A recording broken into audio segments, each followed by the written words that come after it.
Hi, welcome to Doll Alchemy. Today we're going to be starting a new series based on Greek goddesses, and first up is Hera.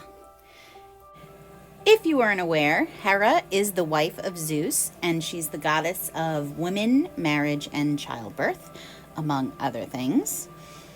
And I decided to go with Hera because I love peacocks. And in later interpretations and artwork involving Hera, her chariot is driven by peacocks. So I found this awesome fabric at Joanne Crafts, and I decided I had to do something with it. And this gave me an opportunity to do so.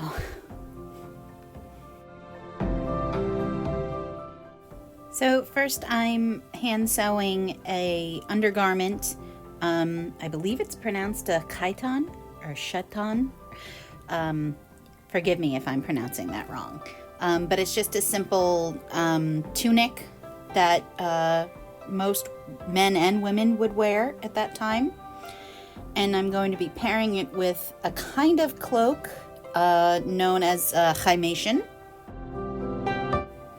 So historically accurate Greek wear from ancient times is much more flowy and loose and simple. But at these small dimensions, you can't really make flowy fabric do what it would do on a normal sized person.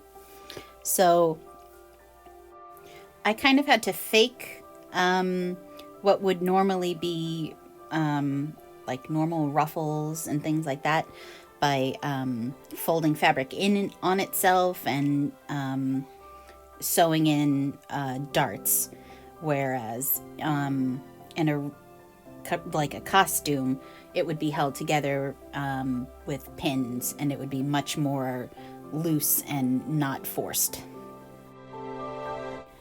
So what I'm doing right now is I'm cutting holes in the end parts of the triangle that I've tucked into the cloak there, so that I can loop the doll's arms through that, and they'll come out and it'll almost look like sort of like a cave almost. I don't know, I can't explain it, but you'll see in a minute.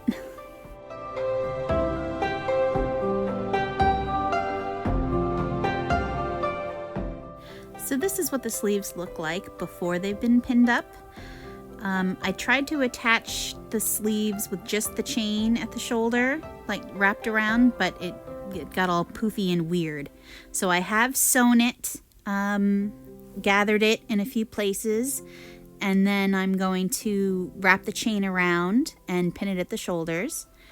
And the reason I'm doing that is because period accurate clothing, all of their tunics and items of clothing were generally pinned at the shoulders to keep their garments on. I am going to be including this sash over the left shoulder, so I'm not going to be making a pin to connect the chiton to the hymation. But I have accessorized her right shoulder with some cool bits and bobs and made her jewelry out of beads and jewelry wire that I had around in my stock. Since Hera is the goddess of marriage, I thought it was important to include a wedding ring, so I did that. And she's wearing real earrings with a little bit of an extension made out of beads.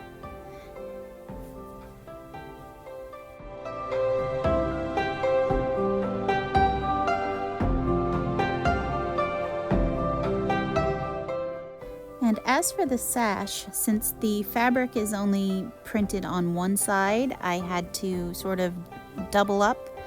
So I folded and pressed the sash so that it would lay over her shoulder neatly and could be belted without crunching up.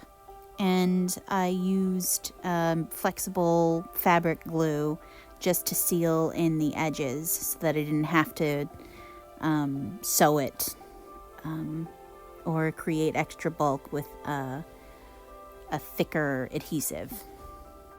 The belt I believe it came with one of the Holly O'Hare's or Poppy O'Hare dolls that I had. So I've pinned it to a styrofoam ball here so I could paint it gold easier. And I'm using my Angelus acrylic paints that are meant for leather. Obviously this is like some kind of plastic rubber, but I think it's meant to be like fake leather, almost like fake leather. So this would be the best brand of paints to use, and it came out pretty good in the end.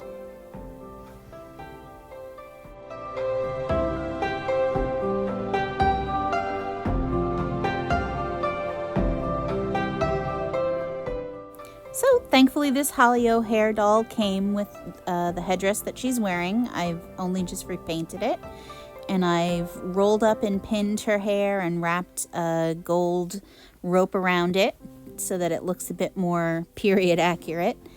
And since Hera is the goddess of marriage, she's most often depicted wearing a veil. So I'm going to be making a small veil out of this see-through blue material that I had, and I'm going to be putting a bead on the front of the belt, and I'm going to be using that same kind of bead as a way to attach the veil to her hair.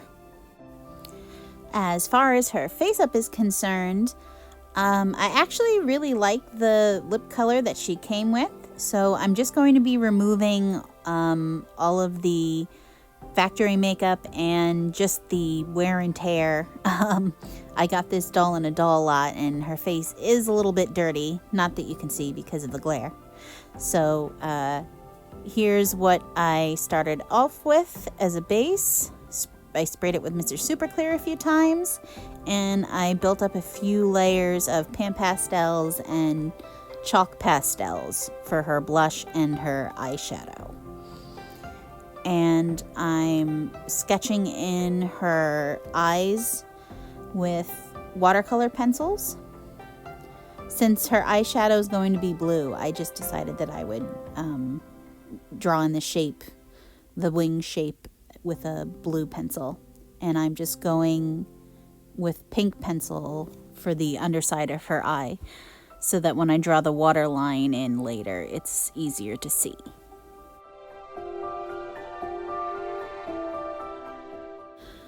Also, like, the one thing that I really remember about Hera from the traditional myths is that she's hella jealous of all of Zeus's mistresses and affairs, and rightfully so.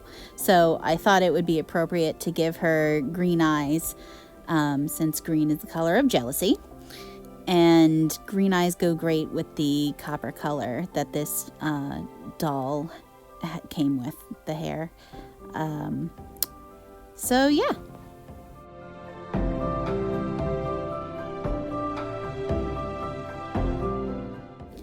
I was going to give her a much more fierce arch to her eyebrows, but then I decided it would make her look too much like a villain. And I mean, she's not really a villain. I mean, I guess she kind of is in a few of the Greek myths, but if you were going through what she was going through, you'd be pretty bitchy too. So I just left them a little more like neutral. They're still more arched than the eyebrows she came with, but they're not as extra as I had intended to do them originally. So this is how she came out with just the watercolor pencil layers. And I've added in some shiny acrylics on top to give them a cool sheen.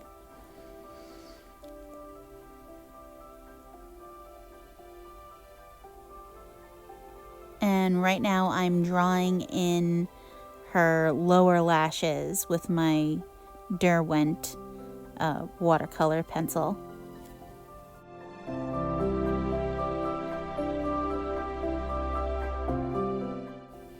Aside from the lash line on the top lid that I've done in black acrylic, I'm not going to be penciling in any upper eyelashes because I'm going to be attaching false eyelashes directly to her face.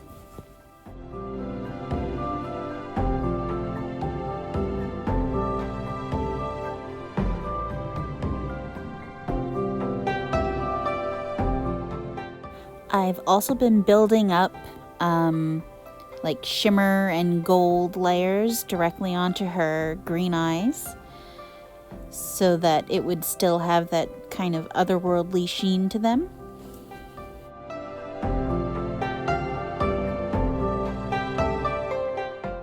And Hera also is often depicted with a staff that has, I think it's a lotus on top.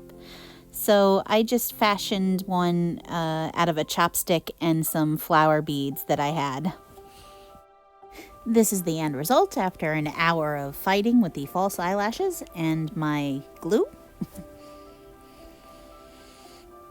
And now it's time to unravel her hair and reassemble everything. Attach her head back to her body and put her jewelry back in place so that we can see the finished product.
So, here she is, Hera, Queen of the Gods in all of her majesty.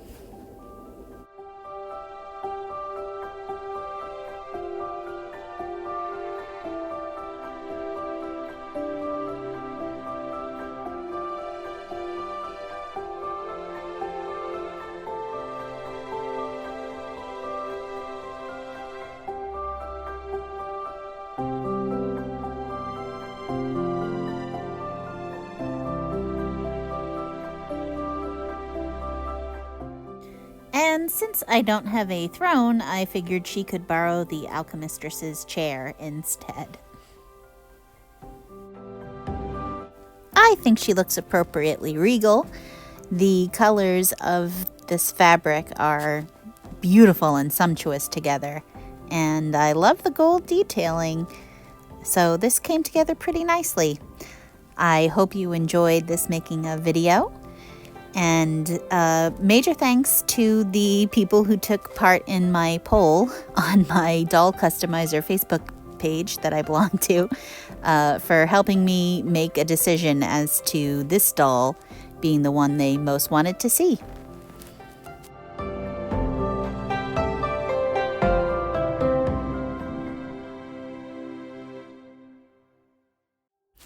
So, if you'd like to see more Greek goddesses done in this series, please subscribe to my channel.